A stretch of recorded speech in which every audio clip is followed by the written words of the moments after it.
I'd like to show you what I got going on here. This is the Akai Force. It is a drum machine and sampler all in one and does incredible routing thanks to a newer standard of class compliant USB routing. I would like to show you my routing, but I don't have to. All I've got in the back of this thing is a power cord and a USB cable going to a USB hub. That USB hub is connected to all sorts of crap like these Akai little controllers up top and this Model 16 from Tascam.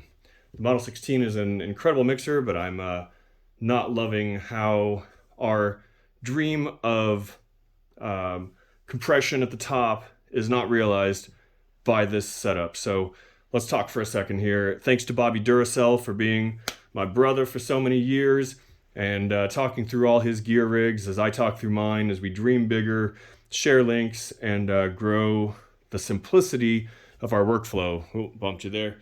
So again, USB to a hub that's sitting behind here. This is all a custom table that I've built. And then this powers and has the USB running into the hub. All of my routing up here is for other things. And what I've got is my matrix here with my tracks. And if I go into mixer and IO, you can see, oh, I'm already there, that I can route anywhere, anything, anyhow.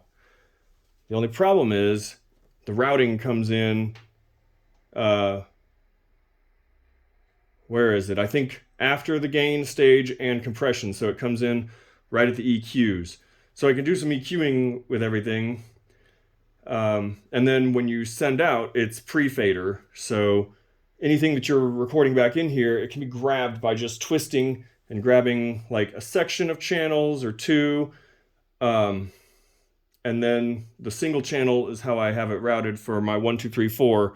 I could make it an 8 if I wanted, but I've got other things going on. So I've sectioned everything down into 1, 2, 3, 4, kind of like stems would be for DJs, where I have drums, bass, synth lines, and vocals. So I keep them in those 4 sections, and then I can bring stuff in, record, resample, twist, chop, slice, copy, and move things around in an incredible way. All of those things I have to detail for you in many, many other videos. But what I just wanted to show you is that we had purchased and chased all this gear for a certain kind of setup, and that was to get some compression at each channel level.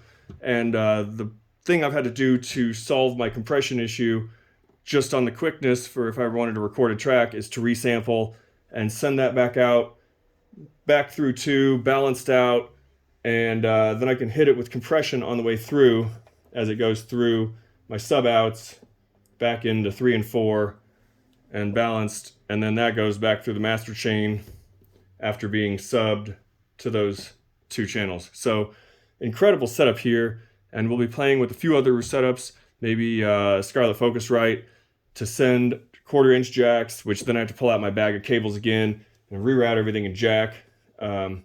So it's not quite how we want it, but it does incredible things. And I just wanted to share this short with you so that maybe you can take some ideas from this, apply it to your rig, and expand out how your workflow goes. Love to hear comments about your workflow and things that you think might be a solution, other mixers that might have this chain via the USB that also goes through the compressors. And as we play around with new ideas and plug different gear and redo the whole setup again and again and again, I'll show you what I've done. So there's about 5 ways I've connected this, and I'll cover all those in another different video. This is Protenuator. We're going to be slamming some beats. Let's talk.